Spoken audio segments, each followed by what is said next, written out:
This episode, we're going to talk about looking back at 2022 and what I learned about myself in the process. I have a few different takeaways and I wrote them down because they're like so important and a few revelations that are a little bit obvious, but also just like I want you guys to be able to revisit some of those goals that you set because I want you to hit them, but also like it's not too late to kind of tweak and set yourself up for success.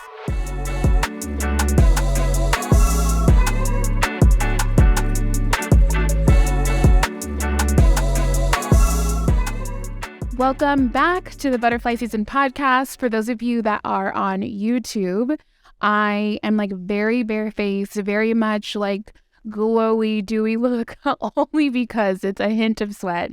I just got done walking, and for those of you that are listening on like your traditional podcast platforms, there is a YouTube version of the Butterfly Season podcast that you can tune into if that's like how you like to consume. So FYI on that. But today today's January 4th.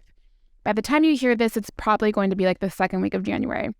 And I wanted to share with you about my process that my husband and I go through for New Year planning. So if you haven't listened to that episode, I recommend that you do. And that episode is titled New Year, New Me, How to Set Goals with Strategy for Your Best Year Yet. So listen to that episode first because it'll make so much sense around this episode today.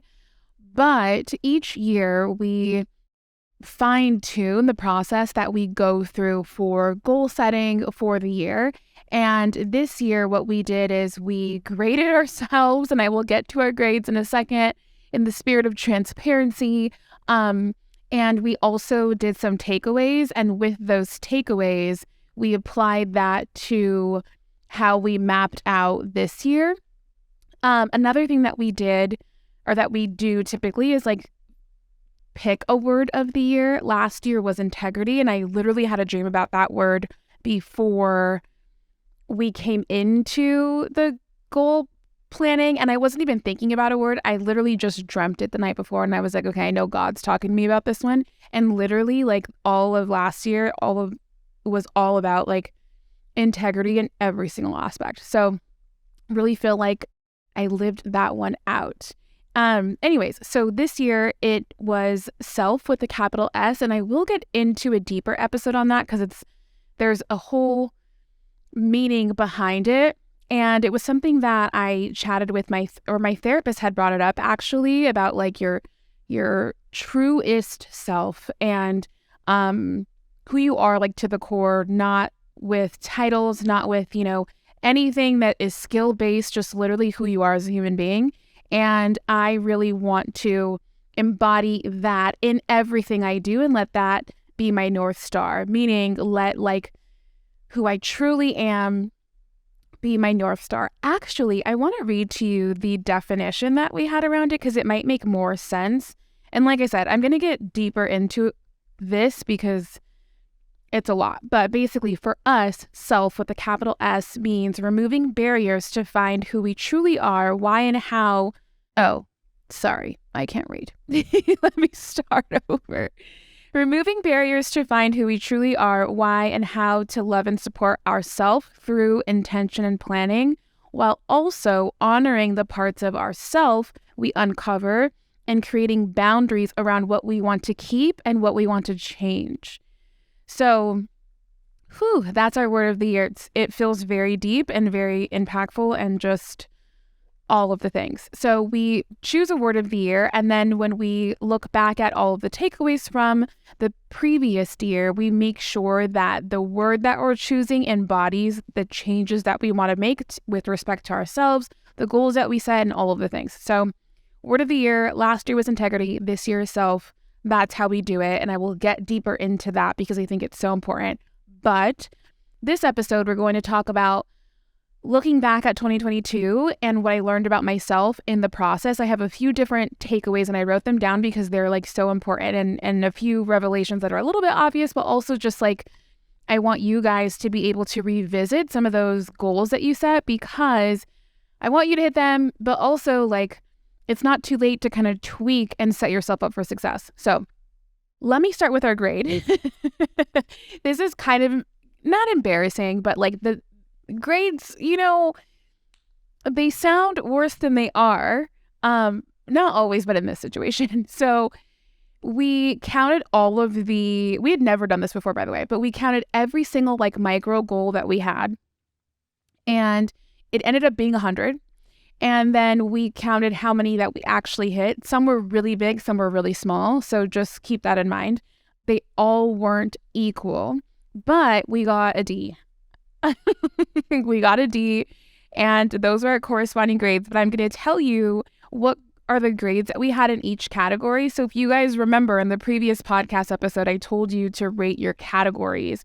And so we have categories for each like section of our life. So we have faith, finances, career, health, community, family is like one, and then miscellaneous. And so each one got a grade. So the collective grade for all 100 was a D, but there were individual ones that we performed really great at, and then some that we didn't perform that well at. So I'm going to read that to you. Okay, so faith, we got a 2 out of 8, which I'm a little bit disappointed in, meaning we had 8 goals in there and we only hit 2 of them. Finances, we had 20 goals and we hit 18, so finances, we got an A. Career, we got an 8 out of 16, so F. Health, 13 out of 21, F. Community, family, 3 out of 13, F. And then home, 16 out of 21, C+, with a total of 60 over 100. So that was the other one was our giving goal, and we hit that one as well. And so also encourage you to make a giving goal, and I'll have a whole other thing about that, but it's really awesome to see like you just being a person of gratitude and just giving because you have. And so we create goals around like how much we want to give, and they're usually stretch goals and like literally make no sense. We were on a call with our financial advisor yesterday, and we told her our giving goal, and she was like, okay, so we told her our giving goal and our regular goals, and she was like, so you guys want to walk me through like the plan for that so that I can account, and we were like, well, like our giving goal doesn't make sense on paper, but we know that it'll like happen. So, crazy faith. Anyways, the point is we got a D, and these were the things that we took away from that. And I want to share this with you because, like I said, I want you guys to revisit your goals and apply whatever resonates with you. Whatever doesn't, who cares? Whatever does, take it. So the first one is long-term and short-term planning. The goals that had a really clear path and corresponding touch-base points, meaning revisiting it, those performed the absolute best. And then those goals, especially categorically, when we did really well with that, it was almost as if the cup runneth over into other goals to be able to allow us to do other things. One example, finances. We got an A in that. Well, what did we do? We hired a financial advisor. We meet with her 2 times a month. Like, we have our goals in place. She keeps us accountable. So with those constant touch points every month, it just helped us hit almost all of our goals. And then that runneth over into other goals and helped us hit other goals. So it really made me think, because I'm like, could you imagine the opportunity that would unlock if every single one of those categories were hit and ran over into other categories? Like, if we would be operating in a surplus of just life, opportunity, everything, abundance, being able to even help people. Like, it's just so crazy to think like what that could unlock when you just not only create a plan, but like corresponding touch points. It's just like, it helps you stay organized, it helps you stay focused, it helps you stay motivated, and all of that just increases the chances of you achieving your goals. The next thing was tracking, making things more trackable. And I know that I talked about it in the past, and we did have things that were trackable, like a giving goal, for example, super trackable, but there were some things on there that were like loose, and because there wasn't necessarily a parameter around it or something to track it, one, we didn't really do it or hit it. And then the other is like, okay, well, I know I didn't do it every day of the year. And if I'm operating in integrity, does it really count as a win of a goal or not? One of them was doing a devotional every day, like by myself every day, doing one with Cam at least once a month, or like a plan every however often. And when I say plan, I mean like in the Bible app, they have these little devotionals.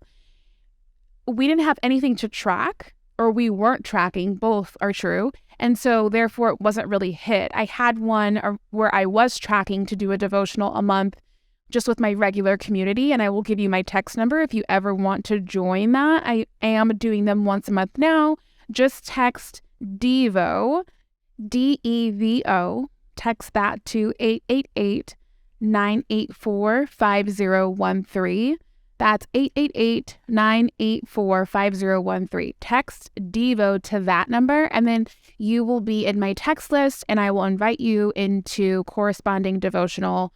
It's like a group devotional on the Bible app. It's such a beautiful space, and there's a lot of amazing people in there. So if you ever want to do that with me, I will be doing that once a month this year as well. Anyways, that I kept track of, and I did like 9 months out of the year. And so it just allowed me to hit those goals better. Another one that we didn't do was church. We wanted to watch church every Sunday. We personally watched Transformation Church on YouTube Live, and we just didn't have anything. Like if something came up on a Sunday, or if we slept in, or if we forgot, or whatever, if we went out on Saturday and just like we lost track, like we never revisited it. And so from the top of the year probably to like the middle of the year, we were pretty good. But then summer comes and like you're just out and about, and who even knows what day it is anymore, So we weren't tracking that, and therefore like our faith one was just so low because we just didn't track, and we didn't make things more trackable or easily trackable. The other one that I would say, so like quarterly things, monthly things, those were kind of hard to track and to complete. But like a book a month, like that was, my husband has that on his list, and he was able to do that because it's easy to find a book a month. So just keep in mind of like daily, monthly, quarterly things. Set yourself up for success and track them. What I did, I put an alarm for every Sunday at 9 a.m. so that I can wake up and like have a slow morning, make coffee, do whatever I want to do, and then be ready by whatever time church comes on. And what else did I do? I just put a lot of timers, honestly, on my phone. So we'll see how that works. I'll keep you updated. The other one is collaboration. So goals that we collaborated on performed better, meaning goals that we shared responsibility in and accountability in performed so much better, and it made our efforts go way further. So with that in mind, we made our goals list and we mapped them out in all of the same ways that I talked to you guys about in the last episode, but at the bottom we put takeaways or action items, And under action items, we assigned people things. So an example would be this year we have, we're switching tax people. And so we put a point person for taxes, right? Like, whereas that's this year. Whereas last year we just would have put switch tax person, and it was like whoever gets a chance to do it does it. You know what I mean? So this time there's at least like a shared responsibility. There's some sort of accountability there that somebody can take ownership in and run point on, and we can collaborate on those things. Those perform so much better. For us, though, we realized that we don't want it to be in a codependent way. And I've talked about codependence a few times on here, one with Lizzie Hofer. So if you are interested in codependence or feel like maybe you have codependent tendencies, that episode is like gold. So I would refer to that one. But we wanted to make sure that for us, it was a collaborative effort as opposed to codependent collaboration. And so the difference is like collaborative refers to like the process of working together towards a common goal. It's like mutual support, open communication, willingness to share ideas, and it's effective.